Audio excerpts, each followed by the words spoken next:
அரசியல் களம் நேயர்களுக்கு வணக்கம். இன்றைக்கு நம்ம நேர்காணலுக்காக பத்திரிகையாளர் விமலேஸ்வரன் அவர்கள் நம்மோடு இருக்கிறார். அவரோடு பேசலாம். சார் வணக்கம். வணக்கம் முதல். வணக்கம் முதல். கடந்த சனிக்கிழமை யூடியூபர் சவுக்கு சங்கர் அவருடைய வீட்டில் வச்சு கைது பண்ணப்பட்டார்.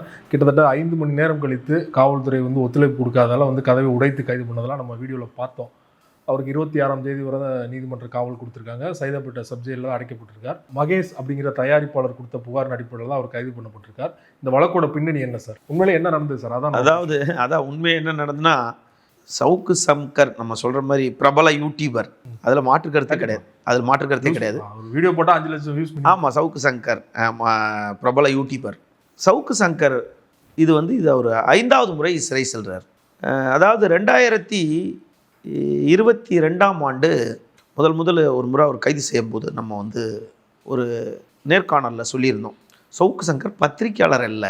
அப்போ பத்திரிக்கையாளர் அல்ல அப்படின்னு சொல்லிட்டு ஒரு நேர்காணலில் ஒரு பதிவு பண்ணியிருந்தோம். வலைதள எழுத்தாளர். அதற்கு பிறகுதான் அவர் சவுக்கு மீடியா அப்படின்றது ஒன்று தோன்றுறார். இதுக்கெல்லாம் முன்னாடி நீங்கள் 2012 நீங்கள் பார்த்தீங்கன்னாலும் சரி, 16 பார்த்தீங்கன்னாலும் சவுக்கு சங்கர் கைது செய்யப்பட்டு சிறையிலேருந்து வெளியே வரும்போது அப்போது நாங்களே சவுக்கு சங்கர் விடுதலை அப்படின்லாம் ஒரு செய்தி போட்டிருக்கோம். சவுக்கு சங்கர் யார்? அப்போ அவரே சொல்லிக்கிற மாதிரி கிளர்க்கு அப்படின்னா, கிளர்க் அதாவது ஒரு டிபிஎஸ்சி, டைரக்டர் விஜிலன்ஸ் ஆன்டி கரப்ஷனில் இருக்க ஒரு, அதாவது ஊழல் தடுப்பு கண்காணிப்புத்துறை இயக்குநரகத்தில் இருக்க ஒரு கிளர்க்கு தான். அவருடைய பூர்வீகம் பார்த்தீங்கன்னா, அவங்க தந்தை பார்த்தீங்கன்னா ஒரு பெரிய தமிழ் தேசியவாதி அப்படின்றத நம்ம கேள்விப்பட்டோம். நம்ம பார்த்ததில்லை அவரை. பட் அவங்க என்னன்னு கேட்டால், நிறைய பேர் அது தப்பான தகவல் சொல்லுவாங்க. சிவகங்கை மாவட்டத்து பக்கத்தில் இருக்க கச்சனம்னுவாங்க. அந்த கச்சனம் இல்லை. நீங்கள் பார்த்தீங்கன்னா திருவாரூர், திருமறைக்காடு, திருக்குள்ளிக்காடுக்கு பக்கத்தில் இருக்க திருவாரூர் டிஸ்ட்ரிக்டில் இருக்க கச்சனம்ன்ற அதுதான் அவங்க பூர்வீகம். சவுக்கு சங்கரை பற்றி பின்னணியில் பார்த்தீங்கன்னா, சவுக்கு சங்கரை எல்லாருமே வலைதளத்தில் ஒரு யூடியூப் பார்க்குறவங்களாம் சவுக்கு சங்கர் மாதிரி முடியாது அப்படின்வாங்க. இப்போது உங்களுக்கும் எனக்கும் பார்த்தீங்கன்னா ஒரு குடும்பம் இருக்கும். பின்னால் குழந்தை, மனைவி, குடும்பம், தாய், தந்தை, இவங்க எல்லாருமே இருப்பாங்க. இவங்க எல்லாருக்கும் நம்ம சிறைக்கு போகிறதுனால அவங்களோட கௌரவம் பாதிக்கும்.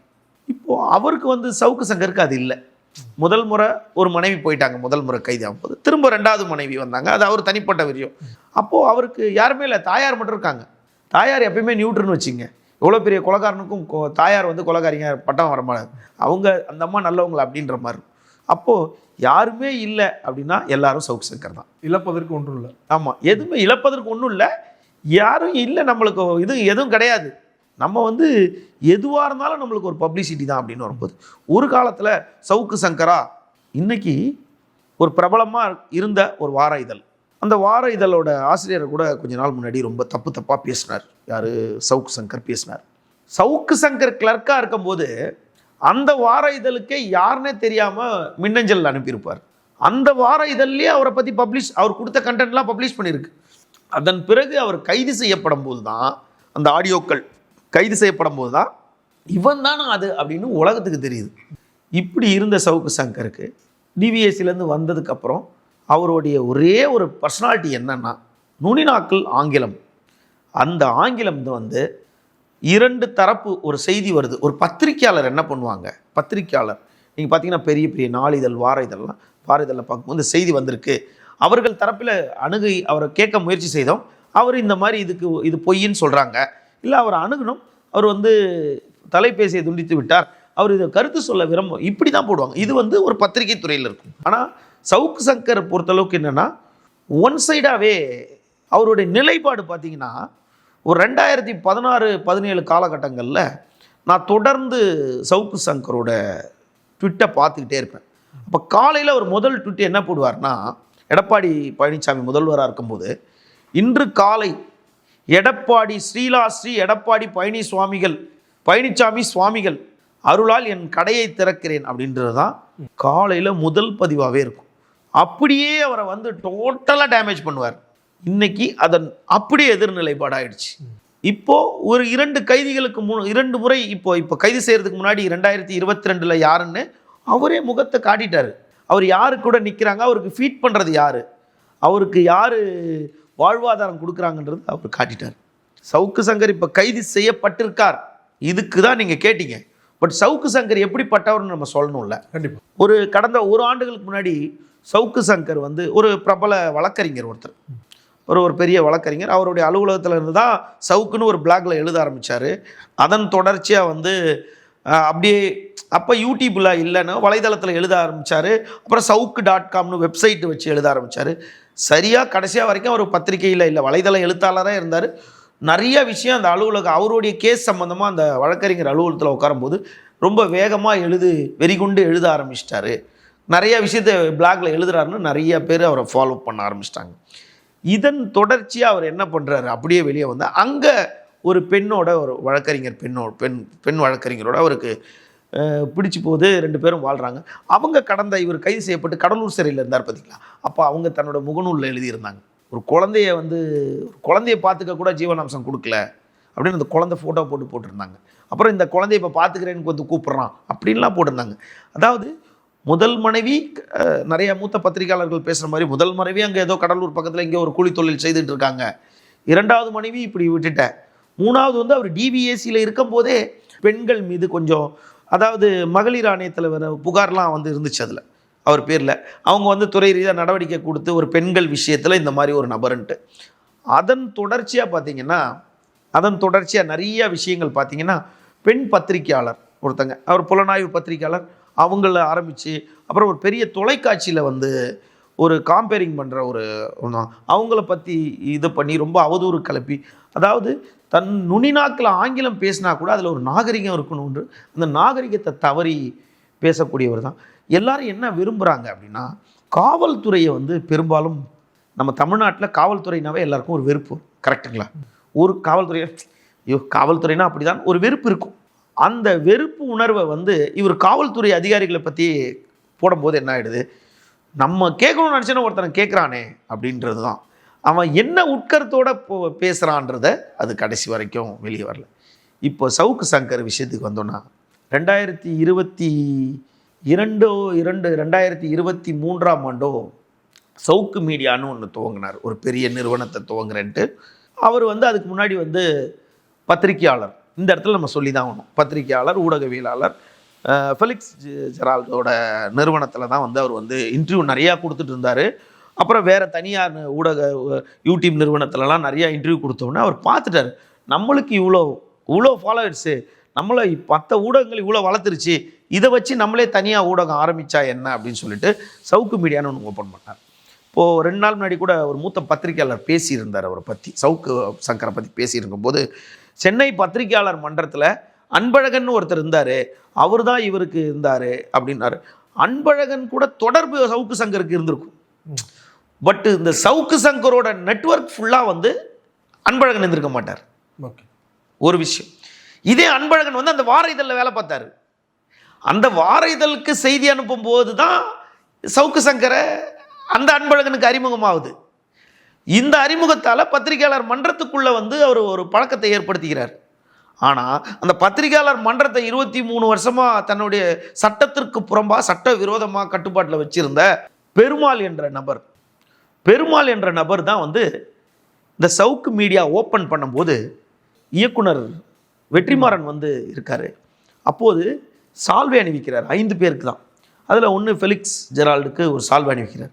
2வது ஒரு சால்வை அணிவிச்சது யாருன்னு கேட்டார், வெற்றிமாறனுக்கு அவங்க தாயாக இருக்கார். அப்புறம் முக்கியமான ஒரு இந்த பெருமாளை கூப்பிட்டு நிற்க வைக்கிறார். இதை எதுக்கு நான் சொல்கிறேன்னா, அன்பழகன் சவுக்கு சங்கர் கூட இருந்ததுக்கு ஒரு ஆதாரத்தை கூட யாராலையும் கொடுக்க முடியாது. இப்போ நீங்களும் நானும் நண்பர் 2 இன்டர்வியூ கொடுத்துருன்றதுக்காக உங்களோட விஷயத்து எல்லாத்துக்கும் எனக்கு தொடர்பாயிடுமா? என்னுடைய சவுக்கு சங்கர் கெட்டவர் தான், ஆனால் எனக்கு சவுக்கு சங்கர் மேலே வன்மம் இல்லை.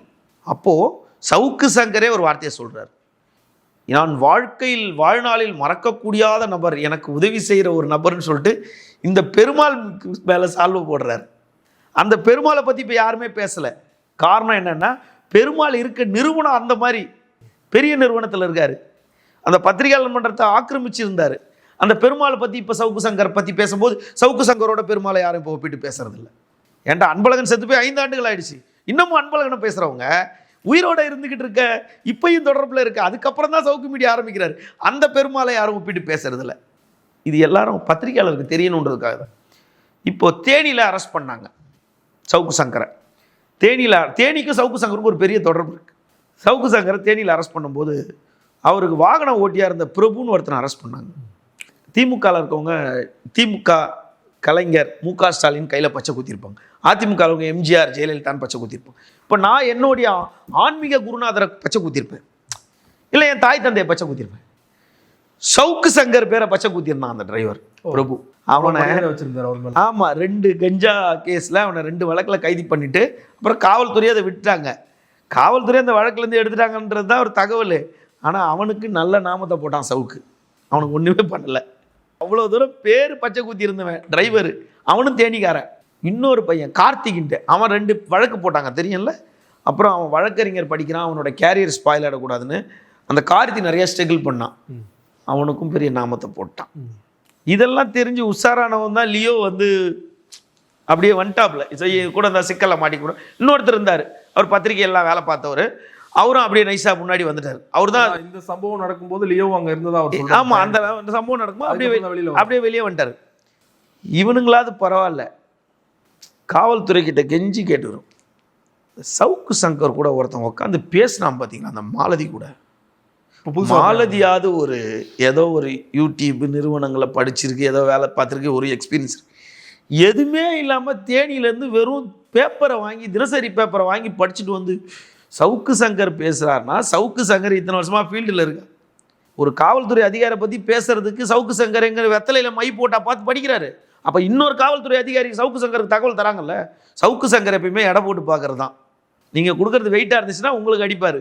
அதுக்காக அந்த வெயிட்டு பணம்னு எனக்கு தெரியாது, கண்டென்ட்டாக கூட இருக்கும். புரியுதுங்களா? அதே இந்த நிதிஷ் எல்லாம் ஒரு 100 பேர் பத்திரிக்கையாளர், இவனெல்லாம் மெதிக்காமல் போலீஸ் விட்டு வச்சிருக்கேன். இந்த சவுக்கு சங்கர் எவ்வளோ ஒரு கேவலமான பிஹேவியர்ன்ட்டு.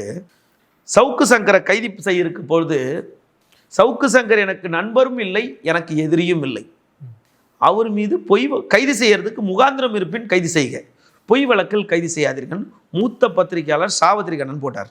அதே சாவத்திரி கண்ணன் 2022 23 22 நினைக்கிறேன் பிரஸ் கிளப்ல வந்து போராட்டம் நடந்ததில் அதுலயும் அவர் இருந்தார் இல்லையா, சாவித்திரி கண்ணன்லாம். அதுதான் அவருக்கு அதெல்லாம் தேவை.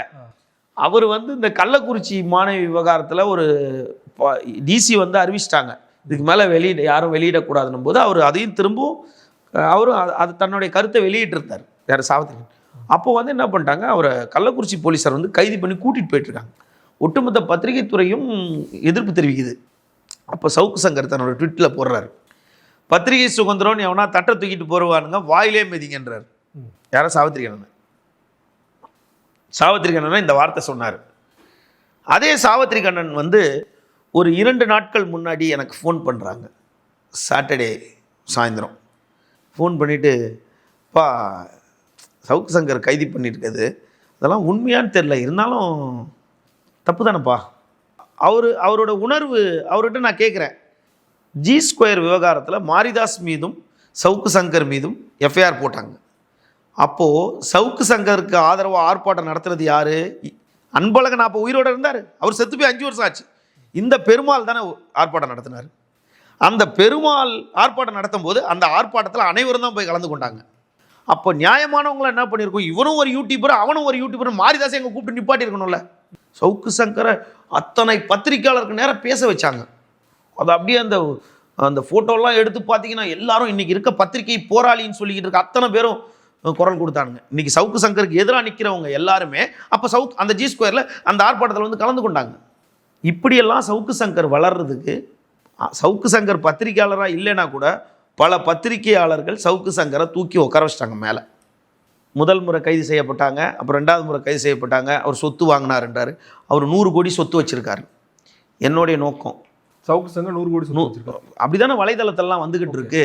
எனக்கு சவுக்கு சங்கர் மீது வன்மம் இல்லை, அதனால 100 கோடி ரூபாய் என்கிட்ட இருந்துச்சுன்னா நான் இன்னைக்கு இன்டர்வியூக்கே வரமாட்டேன், வேலைக்கே நான் போக மாட்டேன்.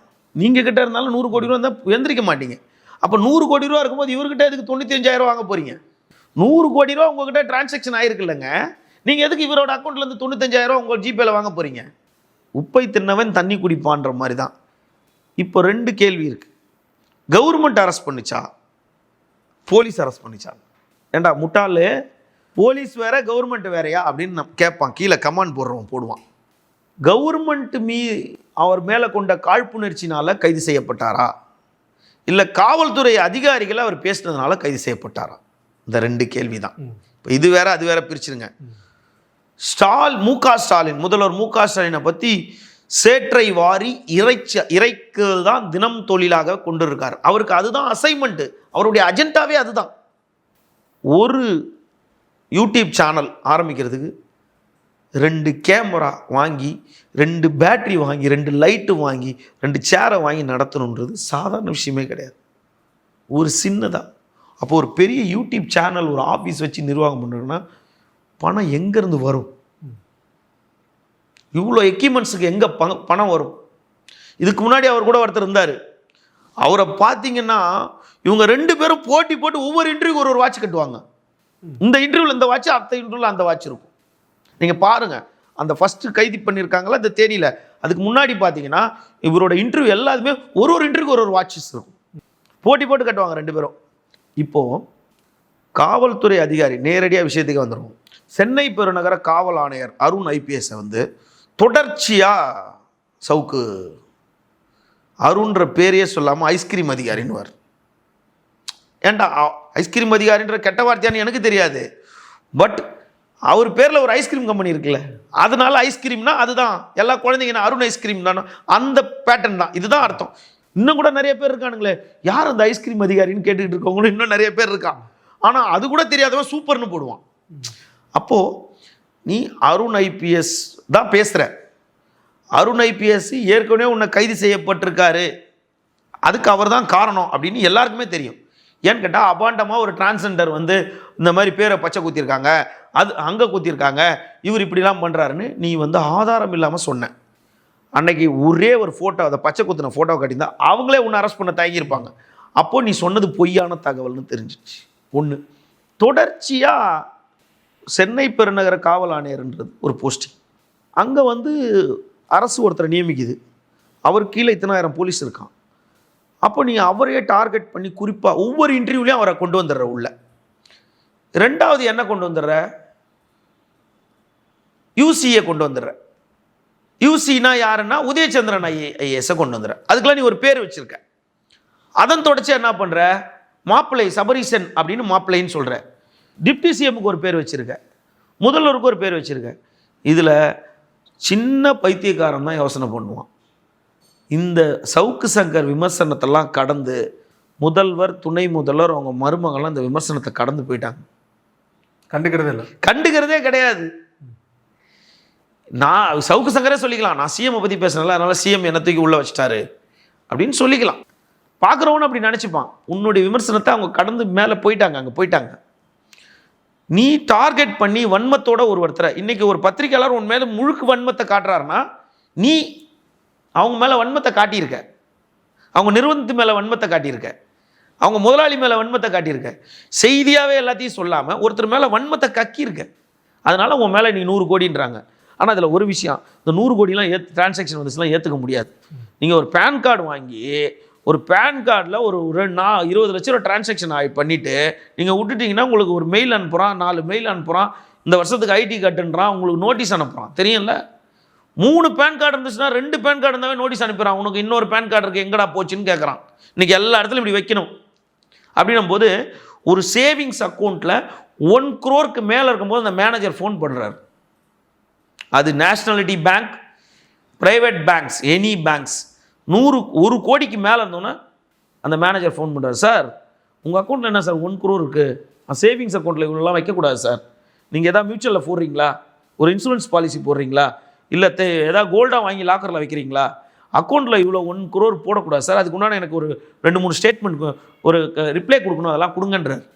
அப்போ 1 கோடி இருக்கும் போதே ஒரு அக்கௌண்ட்டில் வரும்போதே ஒரு சேவிங்ஸ் அக்கௌண்ட்டில் கேட்கும்போது 100 கோடி எப்படியா ஒரு அக்கௌண்ட்டில் போச்சோ? வாய்க்கு வந்ததெல்லாம் நம்மளால் பேச முடியாது. அப்படி 100 கோடி இருக்கும்போது 94 லட்சம் 1000 ரூபாய் எதுக்கு வாங்கியிருக்கணும்? ஒன்று, சவுக்கு சங்கர் நல்லவேன்னு இப்போ நான் சொல்லவே இல்லை, புரிஞ்சுக்கணும்.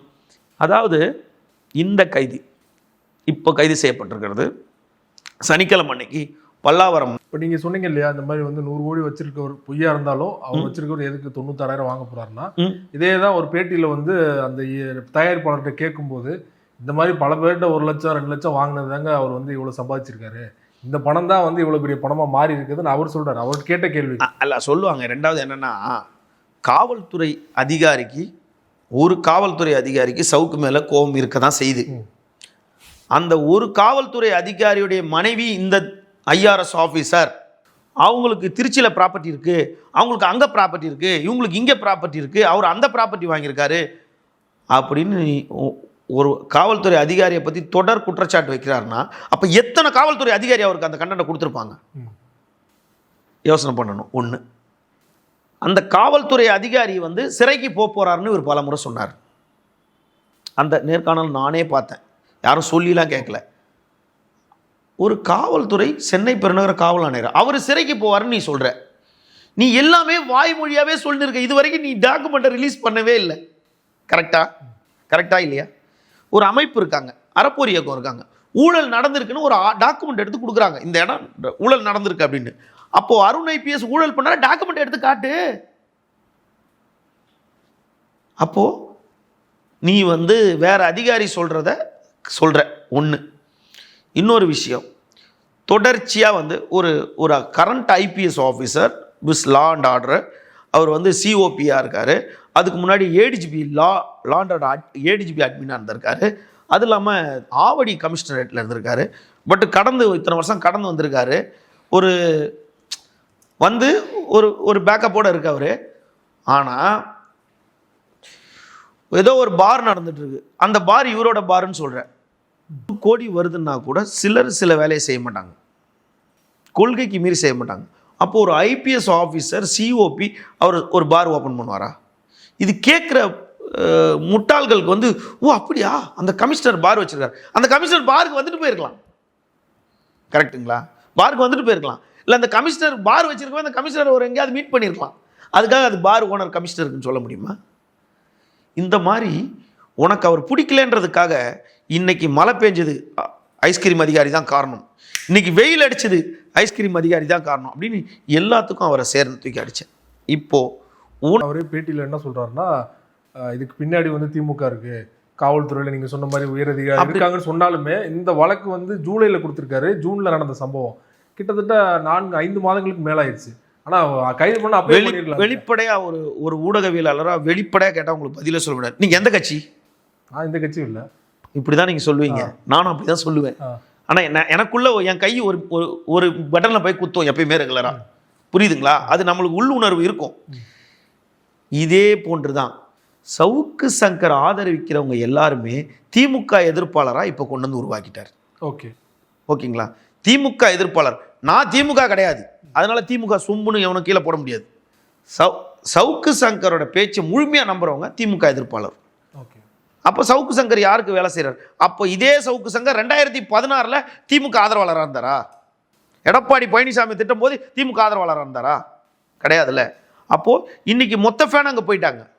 அங்கே போயிட்டு உனக்கு ஃபீட் பண்ணுறாங்க, மாதத்துக்கு ஒரு கேமரா வாங்குற இது அதிமுகவும் தாண்டி அவர் நம்புறவங்க சில பேர் என்ன சொல்கிறாங்கன்னா, அவர் அரசுக்கு எதிராக அப்போ வந்து நீங்கள் சொன்ன மாதிரி எடப்பாடிக்கு எதிராக பேசும்போது பார்த்தீங்கன்னா எடப்பாடி பழனிசாமி அவர்களும் முதல்வராக இருந்தார். இப்போ வந்து திமுக எதிராக பேசும்போது பார்த்தீங்கன்னா ஸ்டாலின் அவர்கள் முதல்வராக இருக்காரு. அப்போ அரசை நோக்கி கேள்வி கேட்கிறாரு, அதனாலதான் ஒரு ஆதரவு. அதான் தப்பு பண்ணிட்டாரு.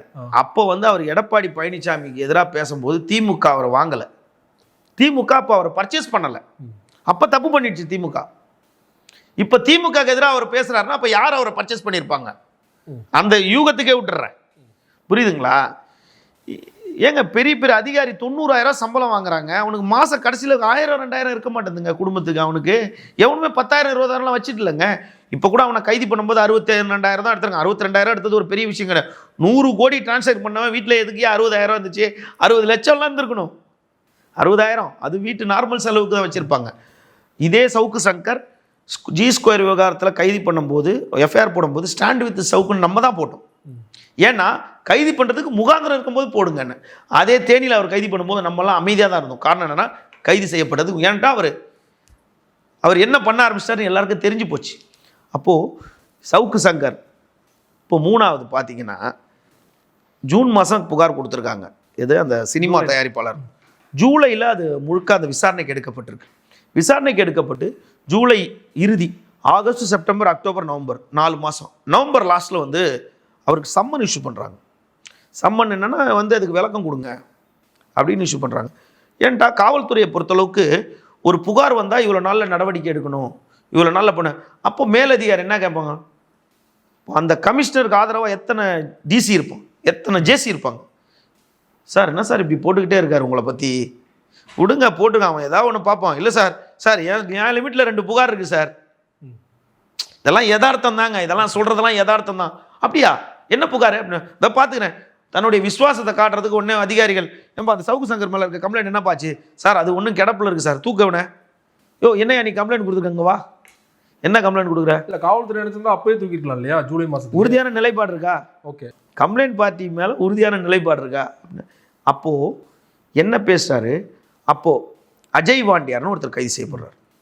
அஜய் வாண்டியார் கைது செய்யப்பட்டோடனே அவருக்கு பின்னணியில் வந்து என்ன கட்சி இருந்துச்சுன்னு எப்பயுமே எல்லாருக்கும் வந்துருச்சு, செய்தியிலே வந்துருச்சு, அது செய்தியில் வந்துச்சு. அஜய் வாண்டியார் ஒரு படத்தில் நடிச்சிட்டு இருக்காரு. அவர் மனைவி அந்த படத்தில் ஹீரோயினாக நடிக்கிறாங்க. அவர் எத்தனாவது மனைவிலாம் எனக்கு தெரியாது, அது என் வேலை இல்லை. அவர் மனைவியும் அதில் நடிச்சாருன்றாங்க. Red and follow, red and follow. அப்போ என்ன பண்ணுறாரு இவர், தன்னுடைய மனைவியை ஹீரோயின் ஆக்கிறதுக்கு இவர், நான் கூட கோர்ட்டில் 2-3 வாட்டி பார்த்தேன், சைதாப்பேட்டை நீதிமன்றத்தில் என்னுடைய வழக்கு போகும்போது அஜய் வாண்டியார் அவங்க மனைவியாக அவங்க வந்திருந்தாங்க. அப்போது இவர் இப்போ தான் எப்பயுமே அடிச்சு விட்ருவார்ல, ஒரு உண்மையை வச்சுக்கிட்டு 10 போய் பேசுகிற ஜேர்னலிஸ்ட் இருக்காங்க, ஒரு உண்மையும் இல்லாமல் 10 போய் பேசுகிற ஜேர்னலிஸ்ட் இருக்காங்க, கட்டுக்கதைகளை மட்டுமே பேசுகிற ஜேர்னலிஸ்ட் நிறைய பேர் இருக்காங்க. அப்படின்னும் போது இவர் என்ன அதே மாதிரி சவுக்கு என்ன பண்ணுறாரு, அந்த படத்தோட ப்ரொடியூசர் வந்து போதை வஸ்துக்கள் வியாபாரம் செய்து தான் இந்த படத்தையே எடுத்தார்னு ஒரு வார்த்தையை விட்டார். அப்போ அஜய் வாண்டியார் அங்கே கைது செய்யப்பட்டோன்னே இந்த டீம்லாம் அவரை போய் சந்திக்குது. யார்? இந்த ப்ரொடியூசர் டீம் அவரை போய் சந்திக்குது. பேசி உங்களுக்குள்ள ஒரு இதுக்கு வந்துட்டாங்க. அப்போ ஒரு கம்ப்ளைண்ட்டும் கொடுக்குறாரு. பேசி சொல்கிறாரு. அப்போ சொல்கிறாரு மறுப்பு போடுங்கன்றார், மன்னிப்பு கேளுங்க மறுப்பு சொல்லுங்கன்றார். அப்போ அவர் சொல்கிறார், இப்போ நான் பண்ணல, நான் சினிமாவை பற்றி ஒரு நாள் பேசுவேன், அப்போ நான் சொன்ன தகவல் தப்புன்றதை நான் சொல்லிடுறேன் அப்படின்னு சொன்ன உடனே இந்த புகாரை வந்து இவங்க புகார் மீது வந்து போய் டைட் பண்ணலை, அப்படியே கொடுத்ததோட இருக்கு. இல்லை உள்ள அடிக்கப்பட்ட மாலதி அடிச்சாங்க சவுக்கு சங்கர், அது இப்போ தானே சொல்கிறாங்க. ஆமாம் அடிச்சார். இப்போ வீடியோ போடுறவர் அப்பயே வீடியோ போட்டுருக்கலாம்ல. ஓகே, இன்னைக்கு உட்காந்து மாஞ்சி வீடியோ போட்டுக்கிட்டு இருக்காரு, அப்பவே போட்டிருக்கலாம்ல. அவர் பெரிய ப்ரொடியூசர்ன்றாரு. இதுல சந்தேகம் என்னன்னு கேட்டா, நீ எதுக்கு கவர்மெண்ட் ஹாஸ்பிட்டல் அட்மிட் ஆனன்ற எல்லாரோட கேள்வி தான் நமக்கு இருக்கு. நேர்காணல்லே வந்து கேட்குறாங்க, ஏன் 6 மாதம் என்னங்க பண்ணிட்டு இருந்தீங்க, ஏன் அப்பயே வந்து நீங்கள் பேசலன்னு கேட்டதுக்கு ஒரு முன்னணி யூடியூப் சேனலில் போய் அவர் பேட்டி கொடுக்க போயிருக்காரு. பேட்டி கொடுக்க போனோடனே சவுக்கு சங்கர்னு சொன்னோடனே வந்து இல்லைங்க இதெல்லாம் பேச வேணாங்க கான்ட்ரவர்சியான்னு சொல்லிட்டு வெளில அனுப்பிட்டாங்களாம். அதே மாதிரி வந்து ஒரு பிஆர்ஓ மூலமாக ஒரு 10 சின்ன சின்ன யூடியூப் சேனல் இருப்பாங்க இல்லையா, 1000 சப்ஸ்கிரைபர் 10,000 சப்ஸ்கிரைபர், அவங்கள கூப்பிட்டு வந்து பேசிட்டாங்க. அது பெருசாக வந்து ரீச் ஆகலை. ஸோ நான் 6 மாதமாக நான் முயற்சி பண்ணிட்டு இருந்தேன்னு அவர் சொல்கிறார். அந்த பேட்டியில் அவர் சொன்ன விஷயங்கள் இதெல்லாம். அதாவது பேட்டரி செல்ஃபோனுக்கு சார்ஜ் போடுறோம், அந்த சார்ஜரை கட் பண்ணி இப்படி வச்சுட்டிங்கன்னா கொஞ்சம் லைட்டாக ஷாக் அடிச்சிடும். அயன் பாக்ஸில் ஷாக் அடிச்சிங்கன்னா 2 கை டக்குன்னு இழுத்துரும். இந்த கிரைண்டரில் ஷாக் அடித்தா நம்மளை கொஞ்சம் தூக்கி அடிச்சிடும். இந்த மேலே வீட்டு கரண்ட்டு, இந்த 440 கரண்ட்லாம் இருக்குல்ல, அதெல்லாம் தொட்டாவே நம்மளை தூக்கி அடிச்சிடும். அப்போ அது 440 தெரிஞ்சு நம்ம கிட்ட போக மாட்டோம்.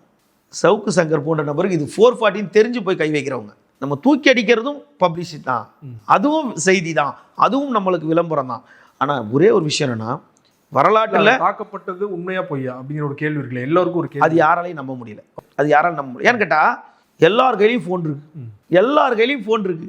வசதிக்கு தகுந்த மாதிரி அவங்க ஒரு ஃபோன் வச்சிருக்கான். ஆனால் எல்லாருக்கிட்டையும் ஆண்ட்ராய்ட் ஃபோன் இன்னைக்கு இருந்துக்கிட்டு தான் இருக்கு. அப்போது ஒரே ஒரு தன்னோட ட்விட்டரில், ஃபேஸ்புக்கில் சவுக்கு சங்கர் என்னோட சவுக்கு சங்கர் என்பவர் பேர் கூட போடாமல் இருக்கலாம், ஒரு யூடியூபர், இந்த மாதிரி தப்பான யூடியூபர், அவர் எங்கள் படத்தை பற்றி தப்பாகவும் என்னை பற்றி போதை வசதிகள் யூஸ் பண்ணாரு இருக்காரு, இன்னைக்கு நான் போனதுக்கு என்னையே மிரட்டுறாரு, என்னை அடிக்க வந்தார் அப்படி எழுதியிருக்கலாம். இல்லை அன்னைக்கே ஒரு வீடியோ போட்டிருக்கலாம். இல்லை ஒரு ப்ரொடியூசருக்கு ஒரு ப்ரொடியூசர் அந்த எங்கே அந்த வீடியோ கேட்டதுக்கு நான் லிங்க், அவங்க படத்துக்கு ஒரு பிஆர்ஓ இருப்பாங்க, அந்த பிஆர்ஓ கூப்பிட்டு சினிமா மீடியாவை கூப்பிட்டு சினிமா மீடியாவில் தான் சொல்லியிருக்கணும்ல. அப்போது அந்த புகார் மீது நான் டைரக்டா வந்து காவல்துறைக்கு ஃபோன் பண்றேன். காவல்துறை இப்போ நவம்பர்ல வந்து நான் போனேன், அட்மிட் ஆனதெல்லாம் காட்டுறாரு. இல்லை இப்போ சவுக்கு வந்து வெளியிட்டார். எப்போ வெளியிட்டார்னா, சவுக்கு வந்து தன்னோட அலுவலகத்தில் போலீஸ் ஆஃபீஸர் பேசுறது அவங்களுக்கு தெரியாமல் மறைந்த கேமரா வச்சு வெளியிட்டு இருந்தார் தெரியுமா, உட்காந்து பேச. நான் எதுக்கு சார் வரணும்? இப்போது இவ்வளோ வழக்கை எதிர்கொள்கிற சவுக்கு சங்கர் ஆதம்பாக்கம் காவல் நிலையத்திலிருந்து சம்மன் வந்திருக்கும் போது, சம்மனை இஷ்யூ பண்ண வந்திருக்காங்கன்னா 41A விசாரணைக்கு அழைச்சிருப்பாங்க, குறிப்பானை கொடுத்து விசாரணை கூட்டிருப்பாங்க. அதுதான் சம்மன்ன்றது. 41A குறிப்பானை கொடுத்து விசாரணை கூட்டு. உனக்கு தான் இவ்வளோ தெரியுமா, நீ பாதி வழக்கறிஞர் தானேயா, நீ போயிருக்கணும்ல, வழக்கறிஞரை கூட்டிகிட்டாவது போயிருக்கணும், இல்லை எழுத்து மூலமாக ரிப்ளை கொடுத்துருக்கணும். போயிட்டு சார் இது வந்து பொய் வழக்கு, ஆதாரம் இருந்தால் என் மேலே நடவடிக்கை எடுங்க, நான் பணம் பறிச்சதுக்கு உண்டான ஆதாரம் இருக்கா, நான் எட்டி மிச்சதுக்கு உண்டான ஆதாரம் இருக்கா, இதெல்லாம் வந்து கொடுத்துருக்கணும். அவங்க கொடுக்கல. அப்போது இந்த மாதிரி சாதாரண ஆளாக கண்ணை மூடி தூக்கிட்டு போயிடலாம். சவுக்கு சங்கர் போன்றவர் இது வந்து ஒரு இஷ்யூ ஆகும். அப்போ இந்த இஷ்யூ ஆகும்னா கம்ப்ளைண்ட் பார்ட்டி டைட்டாக இருக்கானா, உறுதியாக இருக்கானா. அப்போ கம்ப்ளைண்ட் பார்ட்டிங்க வா, இப்போ நீ கொடுத்துருக்கல ஸ்டேட்மெண்ட், இதுக்கு என்னென்ன எவிடன்ஸ் இருக்குது கொடு. இல்லை எல்லாத்தையும் அவன் உடனே இன்ஸ்பெக்டர் ஏசி என்ன பண்ணுவாங்க, வீடியோ வாக்குமூலம் போதுங்க, கம்ப்ளைண்ட்டை ரெக்கார்ட் பண்ணுங்கள், வீடியோ வாக்குமூலம் ரெக்கார்ட் பண்ணுங்கள், எடுத்துகிட்டு அவனை விசாரணைக்கு கூப்பிடுங்க. விசாரணைக்கு வரல, காவல்துறை விசாரணைக்கு கூப்பிடலன்னா கைது செய்யப்பட்டுருவாங்க. இப்போ அப்படி தான் இந்த வழக்கில் சவுக்கு சங்கரை காலையில் போயிருக்காங்க, கைது பண்ணியிருக்காங்க. ஆனால் அதுக்கு நடுவில் ஒரு பாரு கிட்டேருந்து 94,000 ரூபா அவருக்கு வந்துருச்சு, 90,000 ரூபா வந்துச்சு, அப்புறம் 4,000 ரூபா வந்துச்சுன்னு சொன்னார். அது சவுக்கு சங்கருக்கு வரல. இந்த ஒருத்தரை மிதிக்கணும்னு எல்லாரும் எது சொல்கிறாங்கன்னு சொன்னல, இந்த கூட உட்காந்து நிதிஷ்ன்னு ஒரு பையன் தேனியிலேருந்து வந்து என்ன பேச்சுன்றீங்க, இந்த போலீஸ்லாம் தப்பு பண்ணிட்டாங்க, அவனை விட்டுருக்கக்கூடாது, அவனை விட்டுருக்கக்கூடாது. ஒரு விஷயம், நான் ஒரு தகவல் உங்கள்கிட்ட பேசிகிட்டு இருக்கேன் சார், தரவுகள் இருந்தால் இந்த மாதிரி விஷயத்தை பப்ளிஷ் பண்ணுங்க நீங்கள் என்கிட்ட சொல்லணும். சிவா என்கிட்ட தகவல் இருக்குது அப்படின்னு நான் சொல்லுவேன், கரெக்டுங்களா? இப்போ அந்த விஷயத்தை ஃபெலிக்ஸ் சொல்லாதனால தான் அந்த வழக்கில் ஃபெலிக்ஸ் கைது பண்ணப்பட்டார், தெரியும்ல? ஆமாம் ஆமாம், அவரும் ஆமான்னு சொன்னார். அவரும் ஆமாம், அதை கூட சேர்ந்து எடுத்து கொடுத்துட்டாரு. ஆமாம்மா அப்படின்னு எடுத்து கொடுத்துட்டாரு. அது அவர் அதில் ஒரு விஷயத்தை பெரிய ஜேர்னலிஸ்டாக இருந்தால் கூட அதில் தன்னை திருத்தி கொண்டார் பிறகு, கரெக்டுங்களா? இவர் எது சொன்னாலும் கூட சேர்ந்து எடுத்து கொடுத்தான் பார்த்தீங்களா அவன், அந்த பையன். அதுக்காகவே அவனெல்லாம் தூக்கணும்னு. ஏன்னா எந்தவித முன் அனுபவமும் இல்லாமல் வந்துட்டு இவங்களுக்கு எக்மோரில் ஒரு ரெஸ்ட்ரோ பார் ஒன்று இருக்குது. எக்மோரில் ஆல்ரெடி அங்கே இருக்குது, அது யாருதுன்னு தெரியாது, அங்கே ஒரு பார் இருக்குது, எக்மோரில் இருக்குது. அந்த பாருக்கு இவங்க ரெகுலராக போகிறது. யார் ரொம்ப நாளாக அந்த பாருக்கு போகிறது. எப்பயுமே ஊடகத்தில் வேலை செய்வோம், இந்த ஊடகத்தில் அந்த ஊடகத்துக்கு போவான், கரெக்டுங்களா? பாரில் வேலை செய்வோம், இந்த பாரில் அந்த பாருக்கு தான் போவான், கரெக்டுங்களா? அப்போ அந்த எக்மோர் பார்லேருந்து அங்கேருந்து ஒரு கேரக்டர் இங்கே வருது. அது பேர் இளமுருகுன்னு பேர், ஒரு கேரக்டர், இந்த பார் மேனேஜர். அந்த பார் மேனேஜருக்கும் சவுக்குக்கும் நிறைய தொடர்புகள் இருக்குது. தொடர்புகள்னால் என்ன, வாங்கிறது, நைட்டு 12 மணிக்கு கேட்டால் கூட கொண்டு வந்து கொடுக்கறது, அவர் எங்கள் கஸ்டமர் சொல்கிறது, இல்லை வந்து சார் எங்கள் பாருக்கு இன்றைக்கி இந்த அதிகாரி வந்திருக்கலாம் அப்படி சொல்லலாம், எங்கள் அதிகாரி இந்த அதிகாரி வந்தார், அந்த அதிகாரியை பார்க்க இவர் வந்தார், இப்படின்னு ஒரு சோர்ஸை வச்சுக்கலாம். சவுக்கை பொறுத்தளவுக்கு சோர்ஸ் தான் எல்லாமே. ஒரு இளநீ டீ கொடுத்து ஒரு ஃபோட்டோ எடுத்தால் கூட சவுக்கு அதை சோர்ஸாக தான் யூஸ் பண்ணுவாங்க, ஓகேங்களா? அப்படின்னும் போது இவங்களுக்குள்ள பண பரிவர்த்தனைகள் நடந்திருக்கு. அந்த இளமூருக்கு தான் இங்கே வந்திருக்கு, எங்க இப்போ இந்த நந்தனத்தில் இருக்க பாருக்கு வந்திருக்கு. அவர் அக்கௌண்ட்லேருந்து இந்த நிதிஷுக்கு 90,000 வந்திருக்கு, 2வது 4,000 வந்திருக்கு. அப்போது நீ கேட்டு வாங்கினியா, இல்லை நீ கொடுத்த காசை அவன் அனுப்புனானா, இல்லை நீ கொடுத்த உடனே என்ன போட்டிருக்கணும், யார் நீன்னு நிதிஷ் கேட்டிருக்கணும். அப்போ நிதிஷோட அக்கௌண்ட்டுக்கு வந்திருக்குன்னு நிதிஷ் அரெஸ்ட் பண்ணியிருக்கணும்ல. நிதிஷ் அக்கௌண்ட்டுக்கு வந்துச்சுன்னு காவல்துறை தான் சொல்லுது. அப்போ நிதிஷ் அரெஸ்ட் பண்ணியிருக்கணும்ல. கூட இருந்தது உடந்தையாக இருந்திருக்காருல்ல, அவர் பணம் வாங்குறதுக்கு உடந்தையார், பணம் வாங்கினாரு இல்லை, அந்த விஷயத்துக்கு வரல. நீங்கள் கொடுத்த ஸ்டேட்மெண்ட் உங்களோட கம்ப்ளைண்ட்டில் வந்து இந்த இவர் நிதிஷ்ன்ற அவர் உதவியாளர் அவருடைய அக்கௌண்ட்டுக்கு வந்து பணம் 94,000 வந்திருக்குன்னா, அந்த 94,000 வந்ததுக்காக அவர் அந்த உதவியை, அது நிதிஷாக இருந்தாலும் நீங்களாக இருந்தாலும் நானாக இருந்தாலும் அரெஸ்ட் பண்ணியிருக்கணும்ல. அந்த அக்கௌண்ட்டில் பணம் வந்துருந்துச்சுன்னா அப்போது அந்த இடத்துல சரியாக கையாளலைன்னு நம்ம சொல்லலாமே தவிர, சவுக்கு சங்கரோட பல பேச்சுகளுக்கு இந்த கைது இது காவல்துறையை பற்றி பேசுனதுக்காக தான், அதில் மாற்று கருத்து கிடையாது. எல்லை மீறி தனி மனித தாக்குதல், ஒரு கமிஷனர் ஐபிஎஸ்ஸை வந்து நீ எழுது, அவர் இங்கே சொத்து பெற்றிருக்கார், இத்தனை ஆயிரம் கோடி அவர் சொத்து இருக்குது, அவரோட டாக்குமெண்ட் எங்கே, இவரோட தணிக்கை செய்திருக்காரா, இவர் இன்கம் டேக்ஸ் கட்டியிருக்காரா, இவருக்கு எப்படி இந்த பணம் வந்துச்சு, டாக்குமெண்ட்டாக போட்டேன்னா உன் பின்னாடி எல்லாரும் நிற்பாங்க, கரெக்டுங்களா? நீதிமன்றத்தில் வழக்கு தொடு, இல்லை டிவிஎஸ்சிக்கு போ. அவர் எடுத்த உடனே அவர் ஜெயிச்சு போயிடுவார். அவர் திருநங்கை பச்சை குத்திருக்காங்க, அவர் வந்து வீட்டில் 7 கார் வச்சுருக்காரு, அவர் 70 பேரை ஆர்டர்லியாக வச்சுருக்காரு. அது இல்லாமல் அவர் வந்து மனைவிக்கு இவ்வளோ சொத்து இருக்குது, அவர் ஜெயிலுக்கு போகிறார் ஜெயில் ஒரு நாளைக்கு எத்தனை பேர் ஜெயிலுக்கு போட்டு குண்டாஸ் போட்டுக்கிட்டு இருக்காங்க. அப்போது யாராக இருந்தாலும் தன்னோட ஈகோவை தொடுற மாதிரி தான். அப்போது காவல்துறை உயரதிகாரிகள், காவல்துறை நீ வன்மத்தை கக்குன, அவர்களுடைய கோபத்தை சம்பாரிச்சு கொண்ட, நேரடியாக புகார் கொடுக்கல. இதே சவுக்கு சங்கர் சொல்கிறாரு, தன்னுடைய ஆவணங்களை ஒரு பையன் எடுத்துகிட்டு போய் வருண் ஐபிஎஸ் கிட்ட கொடுத்துட்டான் அப்படின்னு அவரே சொன்னார், கரெக்டுங்களா? அப்போது உனக்கு எவ்வளோ காவல்துறை சோர்ஸ் சொல்லியிருப்பாங்க. இப்போது கைது செய்யப்பட்டார். அவர் முன்னாடியே புரிஞ்சிருச்சு, இந்த வந்துட்டாங்க எப்படியும் எலெக்ஷன் டைமில் உன்னை தூக்கிடுவாங்க. இப்போது இந்த கூட வரைக்கும் வெளில வர அவர் என்ன இவர் வந்து பணிக்கரை வச்சு ஆருடம் பார்த்தா சொல்கிறாரு சவுக்கு சங்கர், பணிக்கரை கூட்டிகிட்டு வந்து யாரிடம் பார்த்து சோவி போட்டு என்ன இத்தனாம் தேதி எலெக்ஷன் உள்ளே இருப்பேன்னு உனக்கு வேற ஒரு போலீஸ் சொல்லியிருப்பாங்க. எல்லா இடத்துலையும் போலீஸ் சம்பாரிச்சு வச்சிருக்கேன். உடனே ஒரு ஹீரோவெல்லாம் போலீஸ் பார்க்குறாங்க. ஏன் நம்மக்கிட்டே எவ்வளோ போலீஸ் கேட்குறாங்களே, கேட்டிருக்காங்க சவுக்கு சங்கர் நம்பர் கிடைக்குமா அப்படின்னு கேட்டிருக்காங்க நிறைய பேர். ஏன்டா சவுக்கு சங்கர் போட்டால் உடனே ஒரு பிரச்சனை தீந்துரும்னு நினைக்கிறாங்க. சவுக்கு சங்கர் தான் 2 பக்கம் வாங்குவார். எது அதிகமாக இருக்கோ அதை அடிப்பாருன்றது தெரியல அவங்களுக்கு. என்ன ஒன்று, அனாதையாக இருந்து எந்த இதுவுமே இல்லாமல் எந்த இலக்குமே இல்லாமல் நம்மளை நம்பி குடும்பத்தில் யாருமே இல்லை, நம்மளுக்கு மான மரியாதை இல்லை, நம்மளால் கழிவறையிலையும் படக்க முடியும், உடைமைகள் இல்லாமல் உடைகள் இல்லாமல் கூட நம்மளால் இருக்க முடியும், பெண் காவலர்கள்கிட்ட வேனில் அடி வாங்கிக்கிட்டே வர முடியும், உப்பு போட்டு சோறு திங்கலைன்னா நம்மளும் சவுக்கு சங்கர் தான். நீ இன்னும் நாட்டை திருத்த வந்துட்ட, திருத்து. உன்ன மாதிரி நிறைய பேர் இருக்காங்க. எவிடன்ஸோட பேசணும்ல, வாய் இருக்குன்றதுக்கு எல்லாத்தையும் பேசிட்ட. இப்போது கைது செய்யப்பட்டிருக்காங்க. அவர் மேலே 38 வழக்கு இருக்குன்னு ஒரு மூத்த பத்திரிகையாளர் சொன்னார். கண்டிப்பாக இருக்கிறதுக்கு வாய்ப்பு இருக்குது. இப்போ அந்தந்த வழக்கில் அவரை கொண்டு போய் ஆஜர்படுத்துவாங்க. இப்போ மேற்கொண்டு அவர் எங்கெங்கே வழக்கு புகார்கள் வாங்கி வருதுன்றது பார்க்கணும். இப்போதைக்கு நீங்கள் சொன்ன மாதிரி 26ஆம் தேதி வரைக்கும் அவரை நீதிமன்ற காவலில் வச்சுருந்தாலும் அதுக்கு நடுவில் அவருக்கு சனிக்கிழமை தான் கைது செய்யப்பட்டிருக்காங்க. 2-3 நாளில் குண்டர் சட்டத்தில் அடைக்கிறதுக்கு வாய்ப்புகள் இருக்கலாம். ஏன் 2-3 நாளில் அந்த குண்டர் சட்டத்தை உடைக்க முடியும் அப்படின்றது குண்டர் சட்டம் போடுறவங்களுக்கே கூட தெரியும். ஆனால் அதை உடைக்கிறதுக்கு 60 நாள் ஆகணும்ல. அந்த 60 நாளாவது அவனை சைலண்ட் பண்ணி வைக்கலான்ற ஒரு எண்ணம் தான். இருந்தாலும் சவுக்கு சங்கர் வரலாற்றில் ஒரு தவிர்க்க முடியாத ஒரு பேர் சவுக்கு சங்கர். அது யாராலையும் தவிர்க்கவே முடியாது. சவுக்கு சங்கர் தன்னுடைய பாதையை எப்படி ஒரு முறை உள்ளே போயிட்டு வரும்போது ஒரு நிறுவனத்தில் வேலை பார்க்கும் நபர் ஒரு கை அடிபட்டு கீழே விழுந்தான்னா அந்த 20 நாள் சம்பளத்தை அவன் ஈடுகட்டுறதுக்கு 6 மாதம் அவன் எழுந்திரிச்சு வர்றதுக்கு. அப்படின்னும் போது எத்தனை முறை கீழே எழுந்திருந்தாலும் எழுந்து திரும்ப வேற கார், திரும்ப வேற லேப்டாப், திரும்ப வேற ட்ரெஸ்ஸு, வேற ஆஃபீஸ், வேற வீடு, வேற ஃபர்னிச்சர், இது எல்லாத்தையும் உன்னால் கொண்டு வர முடியுதுன்னா எப்படி பணம் வரும்? நீ நான் அக்ஷய பாத்திரத்தையா உள்ளே வச்சிருக்க அல்ல குறையாமல் இருக்கிறதுக்கு. அப்போது ஏதோ தப்பு வேலை நீ பண்ணிக்கிட்டு தான் இருக்க. நான் கண்ணால் பார்க்கல சவுக்கு சங்கர் வாங்கினதை. சவுக்கு சங்கருக்கு கொடுத்தேன்னு என்கிட்ட வந்து எவனும் சொல்லலை. அதனால நான் கண்ணாப்பின்னு சொல்ல முடியாது. ஆனால் சவுக்கு சங்கர் நேர்மையானவர் இல்லைன்றதை மட்டும் என்னால் சொல்ல முடியும். சவுக்கு சங்கர் ஒரு நீதிபதி சிறையில் அடைத்தார், இன்னொரு நீதிபதி வெளியில் விடுறாரா, இல்லை தேர்தல் நேரத்தில் உள்ள இருக்காரா, தேர்தலுக்கு நெருக்கத்தில் சவுக்கு சங்கரை வெளியே விடுறாங்களா அப்படின்றது சவுக்கு சங்கர் வழக்கறிஞர் மூலிமா தான். ரெட்பிக்ஸ் சேனலில் பார்த்த ஒரு பேட்டி கொடுத்துருந்தாங்க. சவுக்கு சங்கர் கைதுக்கு அப்புறமா சிறையில் வைக்க அவரை முடிக்க திட்டம் அப்படின்னு சொல்லிட்டு தமிழ்லாம் போட்டிருந்தாங்க. அதெல்லாம் சவுக்கு சங்கருக்கு ஒரு பெரிய பப்ளிசிட்டி தான். இப்போ அப்படி நடந்தால் தான் எல்லாருக்கும் அரசு மேலே கோவம் வரும். கண்டிப்பாக அரசு மேலே கோவம். என்னென்னா சிறைத்துறை வேற, காவல்துறை வேற. இந்த காவல்துறை அதிகாரிகள் நம்மளை அடித்தே ஸ்டேஷனில் அடித்தே கொண்டு போய் ஜெயிலில் விடுவாங்க. ஜெயில் காம்பவுண்டுக்கு மேலே அவங்க உள்ளே வர முடியாது, அந்த ரிவிஷனை தாண்ட முடியாது. அது சிறைத்துறை வேற. அதனால் அதெல்லாம் சினிமாவில் நடக்கும். உள்ளே வச்சு அவனை போட்டிருக்கேன்றதெல்லாம் சினிமாவில் வச்சு நடக்கும். அது சவுக்கு சங்கர் மாதிரி ஆட்கள்லாம் மேலும் மேலும் எல்லாத்தையும் ஒரு பப்ளிசிட்டி ஆக்கிட்டே இருப்பாங்க.